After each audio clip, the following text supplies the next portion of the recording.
May isang katuroan ng Panginoong Hesus na bihirang ituro ng mga mangangaral, bihirang maintindihan, at lalo naman bihirang ma-appreciate. Ito yung tungkol sa sinasabi niyang tabak, yung sword niya na maaari daw maging dahilan ng paghihiwa-hiwalay ng mga tao.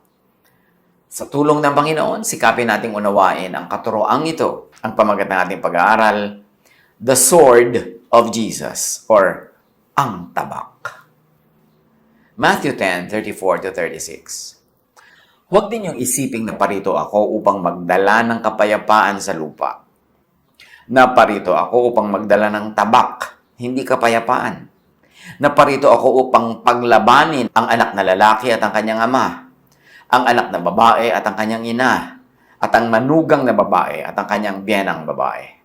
At ang magiging kaaway ng isang tao ay kanya rin mismong mga kasambahay.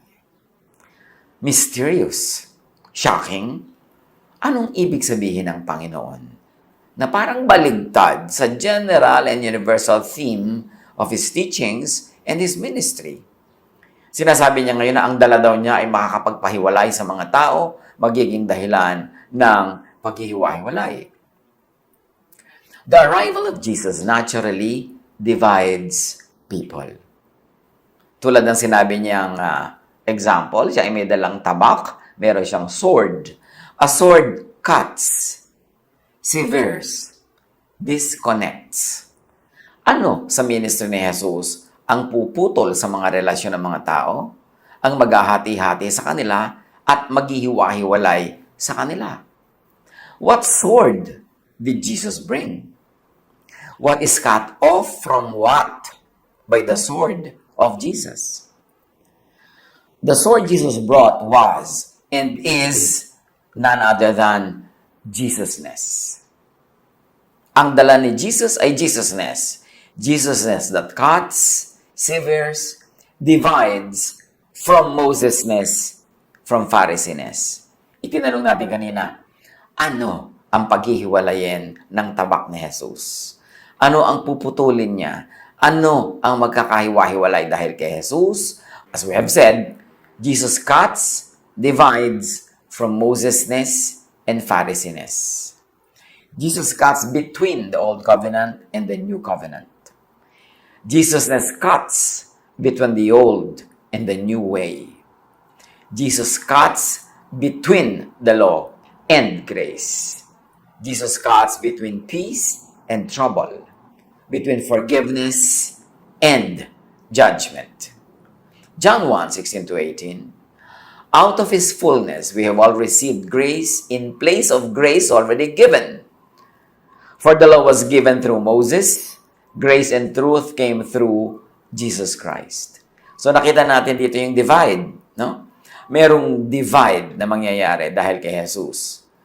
Yung grace na bagong dating na dala ni Jesus, divided and will divide everything from the grace already given in the olden times. Yung law given through Moses will be divided from the grace that came through Jesus. Not one, and may I say not even Moses, has ever seen God, but the one and only Son, who is Himself God and is in closest relationship with the Father, has made Him known. So may comparison between Jesus and Moses. Because the sword that Jesus brings will cut and will make very, very definite cut between Jesusness and Mosesness, between the law and grace, between the Old Covenant and the New one. Ephesians 2:14-15, Christ gave His own body to destroy the law of Moses with all its rules and commands. So pinawalang bisa niya ang kautusan, kasama ang mga utos at mga alituntunin nito. Hindi ba talagang sword yung dala ni Jesus? Kasi lahat ng mahilig sa kautusan, mapuputol ang relasyon nila doon sa mga mananalig kay Jesus na malaya na mula sa kautusan. Yung mga magpapairal na mga matatandang kaugalian at mga ordinances at alituntunin, mapuputol ang relasyon nila doon sa mga taong hindi na maniniwala doon at maniniwala na kay Jesus sa dala niyang pagbabago, sa dala niyang pagpapatawad, pag-ibig, at sa dala niyang bagong tipan, which is in His blood. The love of God expressed through Jesus. And the result is forgiveness, the kindness of God, as against the harshness of the law. Yung dala ni Jesus na tabak, hahati between people who will continue to be under the law and those who will place themselves under grace. Hahati sa mga tao, sa mga relasyon na patuloy yung iba na magiging loyal to the law, to implement the law, the judgment of the law, at doon sa mga sisilong sa kabaitan ng Diyos through Jesus, sa kapatawaran, sa pag-ibig, sa kalayaan. Acts 30:39, through Him, everyone who believes is set free from every sin. A justification you were not able to obtain under the law of Moses. So, ang linaw dito ng mga contrast lagi, yung polarization between Jesus and Moses, between love and grace, between the New and the Old Covenant, between the justification under Jesus and the condemnation under Moses. John 5:45, huwag ninyong isipin na ako ang magsasakdal laban sa inyo, sabi ni Jesus, sa harapan ng Ama. Si Moises na inaasahan ninyo ang siyang maghaharap ng paratang laban sa inyo. Another polarized position of Jesus and Moses.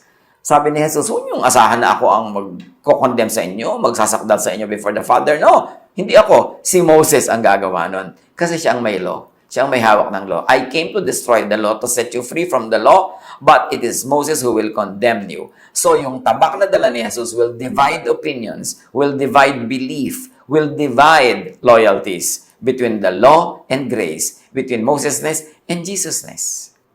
Hebrews 3:3, Jesus had been found worthy of greater honor than Moses. Another very clear indication na nililinaw ng writer ng Hebrews na ang choice is between Jesus and Moses, between grace and the law, between love and the condemnation brought about by the law. So yun ang sword na dala ni Jesus. Mahahati talaga ang mga opinion ng mga tao. Mahahati ang kanilang loyalties sa law ba o sa grace. Matthew 5, you have heard that it was said, meaning yung sinasabi sa old law, but I tell you, meaning yung sinasabi naman ni Jesus about that same law. Nung sinabi ni Jesus that I did not come to abolish the law but to fulfill it, pero kitang-kita natin sa buhay niya, sa application, sa action niya, at sa lahat ng iba pa niyang teaching, yung sinasabi niyang I came to fulfill the law is actually a fulfillment in another way. In a loving way, in a kind way. Hindi in the way of Moses, hindi in the way of the laws and the traditions and the regulations of Israel.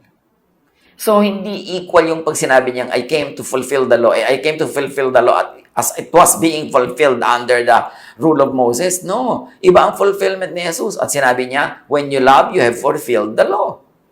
Dapat nating unawain na pag sinabi ni Jesus na I came to fulfill the law, hindi ibig sabihin na I came to fulfill it as is by the letter, the way it has been being fulfilled all throughout time. Kasi dumating si Jesus very clearly to destroy the law, to destroy the effects of the law and the condemnation of and by the law. At doon mahahati ang mga tao. Magkakaiba-iba sila ng pananaw. Merong mananatiling loyal to the old system and to the law, at meron namang magkakaroon ng kaliwanagan, maboborn again, maiintindihan ang dala ni Jesus ng bagong panahon, bagong pananaw, bagong usapan, bagong tipan. Kaya yung magkakaiba ng paniniwala, sila yung mahahati. At ito yung sword na dala ni Jesus. Nakakahati talaga yon. Pero it depends on you kung saan ka papanig. Hindi si Jesus mag-a-assign kung sino ang mapapalagay sa kabila at doon sa kabila naman. Ikaw ang mag-iisip, saan ba ako talaga ngayon? Under the law or under grace? Mosesness ba o Jesusness? Pero magkakahati-hati dahil merong ibang pipili na manatili under the law kahit dumating na si Jesus to set us free from the law. Acts 4:11-12. Ang Jesus na ito, ang batong itinakwil ninyong mga tagapagtayo ng bahay, ang siyang naging batong panulukan. Sa kanya lamang matatagpuan ang kaligtasan sapagkat walang ibang pangalan sa buong daigdig na ibinigay ng Diyos sa mga tao upang tayo ay maligtas. So malinaw, walang ibang pangalan. Kahit pangalan yan na nakasulat sa Bible, hindi yan ang pangalang ibinigay ng Diyos para tayo maligtas, kundi ang pangalan lamang ni Jesus. So mahahati ang mga mananalig sa pangalan ni Jesus at sa pangalan ng iba Lalo na kung ang katuroan ng iba na yon ay kontra sa Jesusness. The sword Jesus brought was and is grace that cuts, severs, divides from legalism, from the law, and from justice. Romans 6:14, for sin shall no longer be your master because you are not under the law, but under grace. Here na naman yung polarization, yung pagkakahiwalay ng dalawang issue, law or grace. John 5:45, but do not think I will accuse you before the Father. Your accuser is Moses, on whom your hopes are set. Romans 3:20, therefore no one will be declared righteous in God's sight by the works of the law. Rather, through the law, we become conscious of sin. So, pag naniwala ka na si Jesus ay dumating to set you free from the law, to destroy the power of the law over you, you are declared righteous. Why? Because you are no longer under the power of the law that makes you unrighteous. Ephesians 2:8-9, for it is by grace you have been saved through faith, and this is not from yourselves. It is the gift of God, not by works, so that no one can boast. Again, another division between grace and works. Ito yung sword na dala ni Jesus. Lilinawin niya ang pagkakahati ng dalawang magkasalungat na ideya. Romans 8:2, because through Christ Jesus, the law of the Spirit who gives life has set you free from the law of sin and death. So through Jesus may life, pero sa law ni Moses, sin lang and death ang naghihintay sa iyo. The sword Jesus brought was and is forgiveness that cuts from punishment. So there will be a division. Pag ibinaba yung tabak na yun, tsak! Yung mga narito sa kabila are punished because they remain under the law. Itong nasa kabila are forgiven because they believe in Jesus who sets them free from the law. Nakaka-divide talaga yung sword na yan. Acts 13:38-39, therefore, my friends, I want you to know that through Jesus, the forgiveness of sins is proclaimed to you. Through Him, everyone who believes is set free from every sin, a justification you were not able to obtain under the law of Moses. So yung sword ni Jesus will divide people. Those that are set free because they believe in Jesus, and those that will not be set free, they will remain under punishment because they remain under the law of Moses. The sword Jesus brought was and is love that cuts from hatred. Madidivide talaga mga tao, those who are loving and those who are hateful. Those who are forgiving and those who are vindictive. Those who seek love and promote it, and those who seek justice or revenge. John 13:34-35, sabi ni Jesus, a new command I give you. So pag may new command, kapalit yun ng old command. Again, may sword na nagdi-divide between the old command and the new command. Love one another, sabi ni Jesus. As I have loved you, so you must love one another. By this, everyone will know that you are my disciples if you love one another. So dati, nakikilala daw ang people of God sa kanilang faithfulness to the law. Sabi ni Jesus, ngayon, malalaman kung sino ang people of God if you are loving. If you are not loving, if you insist on the law, if you insist on punishment, on guilt, on condemnation, you are not loving, therefore you are not the children of God. Hindi yun mahirap maintindihan. Huwag lang natin ipagpilitan yung dati. Romans 13:8-10. Whoever loves others has fulfilled the law. Therefore, love is the fulfillment of the law. Again, the sword that Jesus brings divides between people who insist on the law, even if the law is unloving, and the people who love. And by loving, it is as good as, better than, fulfilling the letter of the law. The sword Jesus brought was and is kindness that cuts from harshness and cruelty induced by the law. Mark 2:27, sinabi rin ni Jesus, itinakda ang araw ng pamamahinga para sa tao. Hindi nilikha ang tao para sa araw ng pamamahinga. Under the law, the people were made to suffer just to observe the Sabbath.